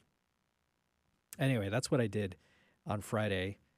Let me know what you did this weekend. Brad says, put in a new water filter and water softener. Ooh, luxurious. Brad, what'd you go with? Did you go reverse osmosis? Did you go with something else? What was the filter that you decided to put in your house? Let's see. Tammy says, when the beaches are pristine white, it sounds like you're walking on snow. Wow. I imagine that. Margaret Ers, good morning to you. She says, was hiking on the Appalachian Trail in New Jersey. Wow, that's amazing, Margaret. How was that? Pensacola is also known for being the cradle of naval aviation, period. And NAS Pensacola was a really nice museum. Brad says, technically 30-05 signs only apply to non-license holders carrying a firearm. No, I don't think so. Because the 30-06 bans concealed carry, and 30-07 bans open carry, and the 30-05 is both. So it bans both concealed and open carry here in Texas. And I've looked that up quite often, so I'm pretty sure that's the case. 30-05 is a complete ban outright, which is like, why would you do that here in Texas? It's like, I wonder sometimes if it's the California people coming over here and, opening up a restaurant or something like that. Of course, the 30-05 signs you'll find in restaurants that have over 50% of their revenue brought in by alcohol. So that's a way to deter, people getting drunk and firing and going off in a crazy, what's the word here? It's escaping me, but going off, off the alcohol. Alberto says, my concealed carry is my rosary. Shh. Don't say that out loud, dude. They're gonna get you, especially in England. Alberto, I'm curious, I talked about a story a couple of weeks ago, probably last month, about some patriotic Englanders who are going around taking down those emissions cameras that are all over England. Apparently, if you drive a beater or something older than a certain age, they take down your license plate and then they send you a fine. Is that true? Margaret says, the leaves are changing color. So beautiful, but it was 80 degrees and a little hot for us this time of the year. That's awesome. I wish the leaves would change color here in Texas. Now, some of them do here in Houston, but not always. The one thing that does change is the grass. The grass dies here in Houston, so that's our color change. When I was in Colorado, I was hoping that we would see a lot more leaves changing than we did, but I think we were too early. I think it just came much later in the season now. So in any case, I'm glad you got to experience that. I'm sure it was very, very beautiful there, despite the heat. Yesterday here in Houston, it was 86 degrees. It felt like 90 degrees, just completely sweating. And then literally overnight, we are down to 55 degrees. So it's just like the change of the wind or something. So pretty crazy here. Alberto confirms, yeah, in London, Greater London. If you drive around with a beater. So if I drove around in my 2001 Toyota Camry, I would get a fine every time I drove in Greater London for the emissions. That is insane. Brad, let's see. I think you said something else here. Brad says, wow, gotta love the monarchy, LOL. Yep. The cameras are supposedly illegal since there wasn't proper road signs. A businessman took them to court. Some older gas cars are okay. Yeah, I'm sure if they're like museum pieces or something. Like here in the United States, one of the ways that people got around the emissions requirements is if you have a classic vehicle. And I think it has to be made before a certain year. And Alberto confirms. He says diesel has to be after 2015. So I have a theory here. This is a conspiracy theory. You guys know I love conspiracy theories. And here's one of the more realistic ones that I adhere to. You guys remember under President Barack Obama, there was a kind of like a voluntary recall. I think it was called cash for clunkers or cash for junkers or something like that. And basically the reasoning behind this, let me explain the program first. The program was cash for junkers. Essentially, you would turn in your old car. Had to be before a certain year. You would turn in your car. They would junk it. They would put it in a junkyard. And I don't know how it would work for the junkyards, because some of the junkyards, they just take the engine out and make profits from that. And I think they weren't allowed to do that. I think the program stipulated that they had to crush the car.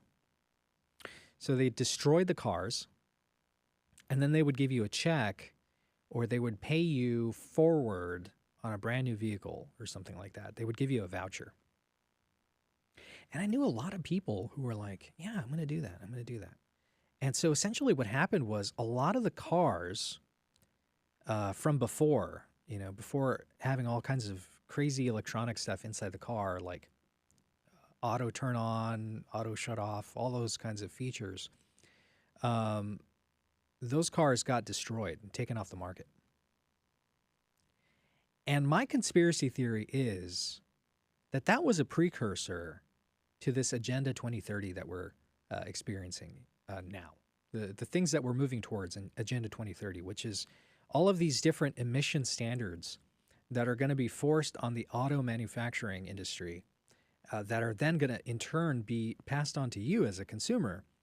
All of those things are going to come to fruition, and I think began with this Cash for Clunkers program, because it took off all of these old cars. And essentially what that means is you no longer have access to these cars that are a lot more reliable, that you can fix on your own, that have less electronic components, that are less likely to fail, and that are just a lot more economic for you to fix. Instead, you're going to have all of these brand new cars, and they sell them to you, and they're like, wow, it's amazing. The gas mileage is great. And yeah, I love gas mileage. It's great. By the way, there's a lot of different ways you can increase your gas mileage, even in an old car. But they sell you all these crazy features, and they tell you, like, it's good for the environment and all this stuff. But in reality, they are giving you the illusion of choice, because they have taken away your real choice of owning these older vehicles that are a lot more reliable than the ones that are being manufactured today. So that's my conspiracy theory. I think that Agenda 2030 began a long time ago. It began under the Barack Obama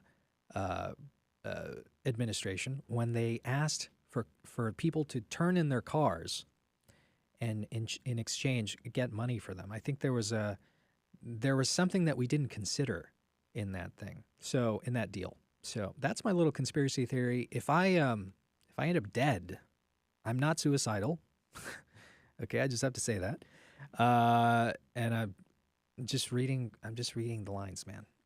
I'm reading the signs, okay? I don't have any inside baseball on this. I'm looking at the clouds. Oh, it's a good day to sail, that's my disclaimer, okay? Alberto says, we had it for a while, but a lot of the old cats or the cars had life in them. Yep. There's a lot of complete crazy driving faults on the electric cars. Yeah, they burst into flames. Margaret says, great point. Will be asking us to turn in our gas stove soon. Yeah, that too. Let's see here. Tammy has to go. Bye, Tammy. Thank you for staying with us. We always appreciate you listening to Catholic Drive Time in the morning. Alberto says, heat pumps aren't that good for heating. And R. Leon says, that's a solid conspiracy theory. Get rid of the vehicles they can't track or control.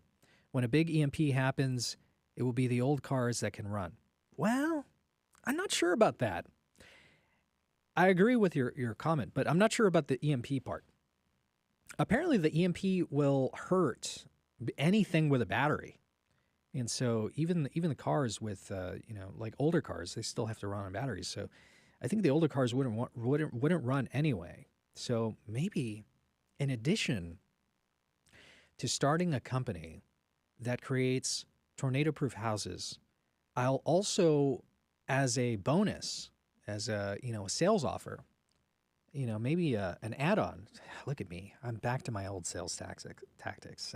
You always have to upsell. That's the thing that you have to do as a salesman.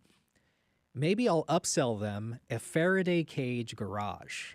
A Faraday cage is it's this cage that protects your electronics from EMPs. So I'll sell that as well as a package add-on to these tornado-proof houses. What say you guys? Now, Brad says, imagine if GM actually went through with their electric car in 1998. The EV1 could be a lot different today. Yeah. Magnetic weapons could stop everything. Yep. If it made used cars more expensive to buy than new cars too. Yeah, that's another aspect, Lori Powell, which I kind of like. Just because, my cars increased in value a little bit, but yeah, it made them a lot more expensive than they were worth. And also, COVID actually made our cars more valuable because the parts to make these new cars were very scarce, and it was almost impossible for people to buy new. It actually was not economically sound for people to buy new cars because of the cost increase due to the shortages of these parts that were coming from all over the world because of COVID. So that's yet another reason why we can't just go along. You see, the government and all of these different organizations, they try and sell you on a reality that's it sounds like, oh, of course I want to do better for the environment. Of course I don't want the world to end because we have too much carbon in the atmosphere, which, by the way, is not going to happen. They sell you on this idea, but you never really get a chance to think about this sort of stuff, right? And so when something like COVID happens, and inevitably when something like that magnitude happens again in the near future, which I think we're constantly heading into these disasters, of course, if we follow along with an Agenda 2030, it's going to be impossible for us to own anything. And that's part of, these people tell you, they're very transparent with the things they want to do. You're going to own nothing and you're going to be happy. You're not going to be able to own a car. It's not going to be financially sound for you to own a car in the future that they want for you. And so we have to stop and think about this stuff. There's a lot at stake. I love that conversation that we had with Brent Haynes, because Brent and I are talking about the other reality of letting so many immigrants into the country. It's not just, oh, I hate immigrants. There's people like that. They just don't like people from South America. That's not the position we're taking. We're taking the position, whoa, there's a lot of political implications here. There's a sexual trafficking situation that's going on. There's a labor market situation that's going on. So there's so much to think about instead of just reading the headline and saying, yeah, I agree with that. And that's sort of what I try and do with picking these news stories. I have to modify some of them so the language is more clear and you're able to think about them in a way that it's not a narrative, right? This UK law is coming to, this UK law is coming to liberal cities because many are changing wheel taxes to make up for their fuel-efficient cars. Ooh. I think it was funny. There's a story, too. These electric cars, I guess they didn't have to pay a certain tax, but now they're going to have to. And I think it's hilarious because people want to have their cake and eat it, too. Alberto says, it actually helped Korea as they had the chips. Yeah. If you have, I guess if you have the stuff everybody needs, it's really beneficial, right? That really is the communist system, says Alberto. Yeah, man, I'm telling you, this stuff is it's scary. It's scary. Look, I'm not here to be like, I'm not here to tell you the sky's falling down, but the sky's falling down. And the question is, what are you going to do?